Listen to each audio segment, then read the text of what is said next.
Break के बाद हाजिर हूं। बात करेंगे इंदौर की। इंदौर से 90 किलोमीटर दूर ऐतिहासिक पर्यटन स्थल है मांडू, जिसे खुशियों का शहर भी कहा जाता है। 10वीं शताब्दी में मांडू मालवा के परमार राजाओं की राजधानी हुआ करती थी। लगभग 13वीं शताब्दी तक उस पर मालवा के सुल्तान का शासन रहा। मांडू विंध्य पहाड़ियों से लगभग 592 मीटर की ऊंचाई पर है। ये दुनिया का सबसे बड़ा किलों का शहर है। किलों ने चारों तरफ से इस शहर को घेर रखा है। यहाँ की दीवारें आज भी वैसी ही लगती हैं जैसी 300 साल पहले थी। बरसात के मौसम में मांडू की सैर करने सबसे खूबसूरत अनुभव माना जाता है।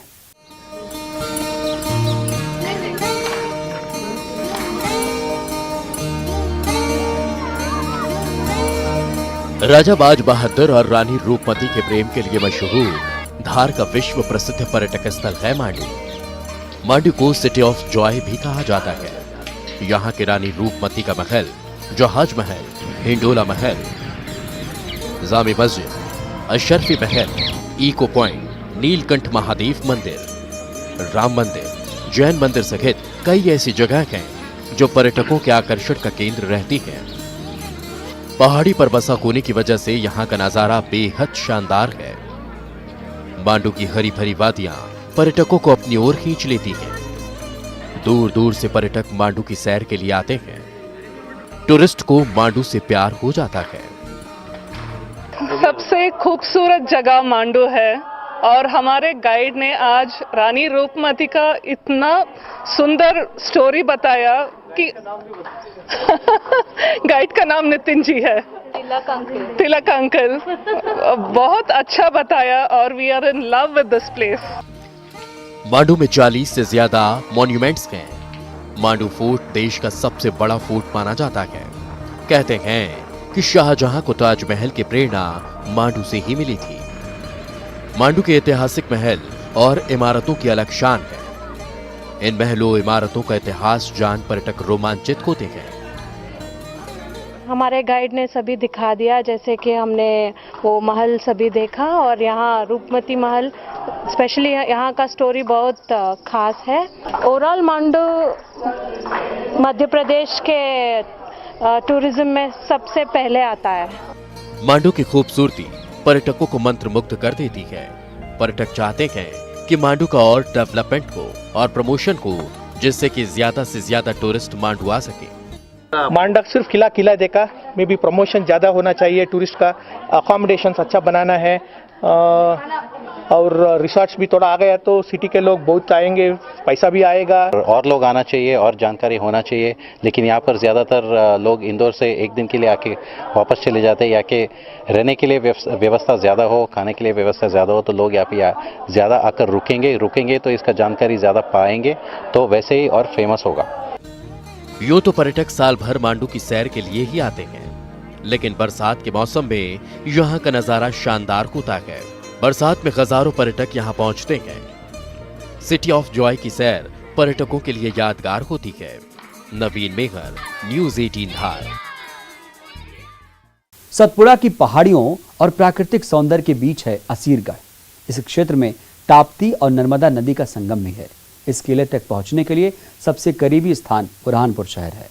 यहां पहुंचना मन में आध्यात्म के साथ रोमांच पैदा करता है। असीरगढ़ के किले को लेकर लोक मान्यता है कि इस किले के गुप्तेश्वर महादेव मंदिर में अश्वत्थामा शिव की उपासना और पूजा करते हैं।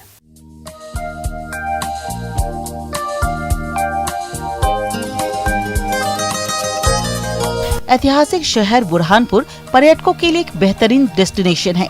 वैसे तो शहर में कई ऐतिहासिक और पुरातात्विक महत्व के स्थल हैं, लेकिन इन सब में सबसे खास है असीरगढ़ का किला और ताप्ती नदी पर बना शाही किला। 14वीं शताब्दी में आशा अहीर नाम के शख्स ने सतपुड़ा की पहाड़ी पर एक किलेनुमा संरचना बनाई थी। आशा अहीर एक पशुपालक था जिसके पास हजारों की संख्या में मवेशी थे। जंगली जानवरों से अपने मवेशियों की सुरक्षा के लिए आशा अहीर ने 4 दीवारी की तरह पहाड़ पर सुरक्षा घेरा तैयार किया था। बताते हैं कि उस समय के फारूकी शासक नशीर खां फारूकी ने आशा अहीर का किला देखा और छल करके उन्होंने इस किले को अपने कब्जे में कर लिया और किले का मजबूत निर्माण कराया। शाही किला जो है फारूकी दौर में पूरा बनाया गया शाही किला है। इसके बाद मुगल के आने के बाद में थोड़े थोड़े चेंज आते गए हैं। जैसे हमाम है, ये मुगल टाइम का हमाम बना हुआ है।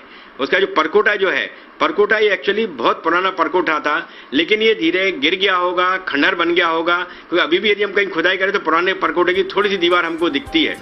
16वीं सदी में मुगल शासक अकबर ने इस किले के बारे में सुना और इसे अपने कब्जे में करने की ठानी।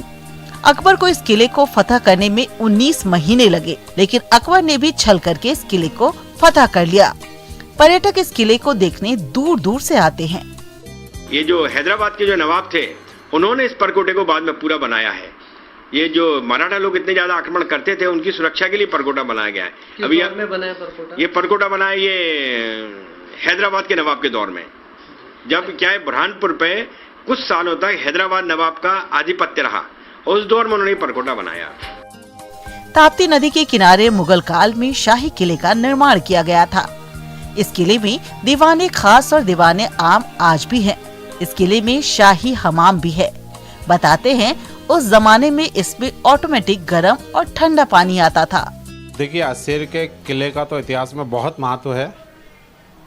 कुछ इतिहासकारों ने यहाँ लिखा है कि इससे बड़ा किला हमने और ऐसा किला जिसको विजय करना बहुत मुश्किल है, आज तक नहीं देखा। अब कुछ लोग इसे महाभारत काल से जोड़ते हैं, कुछ लोग और प्राचीन बताते हैं, लेकिन इतिहास में इसका जिक्र जो है 1414वीं सदी में आता है। बुरहानपुर के किले इतिहास को बयां करते हैं। दूर दूर से पर्यटक इन्हें देखने आते हैं। बुरहानपुर से न्यूज़ 18 के लिए शारिक अख्तर की रिपोर्ट। हमारी इस खास पेशकश में इतना ही। दीजिए इजाजत। नमस्कार।